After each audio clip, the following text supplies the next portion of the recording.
Yeah. Well, it's just sad because you would go to Canada. I've spent a lot of time there hunting and fishing.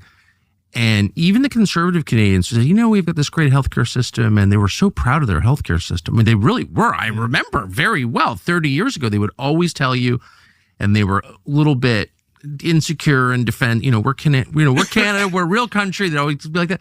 But we have this great healthcare system. And they really were proud, I think. Yeah. Were they? But that's not the case right now. They were. That's not the case right now because the waiting list for surgeries, you can wait a year. So we are spending a lot of money for healthcare, and that's not functioning. But do people feel like it's not working in Canada? Yeah, more people. Actually, more people. So they're ready. My position is for every Canadian to have an insurance. Everybody will have an insurance. And they will be able to choose if they can go to a private hospital or a public hospital. Like in Sweden, like in European countries, they're spending less on healthcare, but they're more effective. For us, we need to put more competition in the system. So, and that will be a mixed system. We don't have that right now. There's in some provinces, like in Quebec, you can have, private clinics that can do some surgeries, but all across the country we need to have more private delivery of healthcare services, and we don't have that.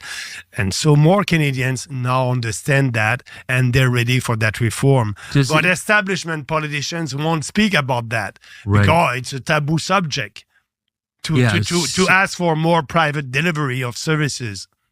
But the system itself doesn't work very well right now. Doesn't work.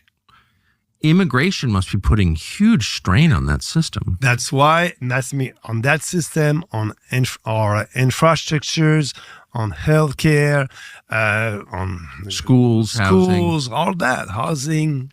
It's that must be the first priority for us in Canada, and for the mainstream media, the mainstream politician, it is not. We are, with the Liberals, we are going, driving into a wall, and with the Conservative, we are driving into a wall, but at a different speed. That's same here. I'm not a conspiracy person, but like if every quote democratic system in the West has the same outcome, which is two parties that fundamentally agree on the big issues but pretend to hate each other, while the real concerns of the population are ignored, you got to wonder, how did every country in the West wind up with the same fake system? Honestly, how did that happen? Yeah. We must admit that the globalist organizations and the World Economic Forum, they have huge influence. They are think tank. They are promoting their socialist, globalist ideas in Canada and other countries. And you have our elites. They are going to Davos. They like that. And they're, that's a good idea. They think that they know better than us what is good for Canadians. And, they want to fix everything. And, a solution to every problem must be a governmental solution, must be a solution that is coming from the government. But the government is the problem. We have too much government in our lives. So that's the problem in Western society right now. Mass immigration, big government, big deficit, high inflation, all that must change. Do you have friends or family who've left Canada? I know people, not family, but I know people. They said it. And it's business people are saying, I don't want to invest in Canada right now.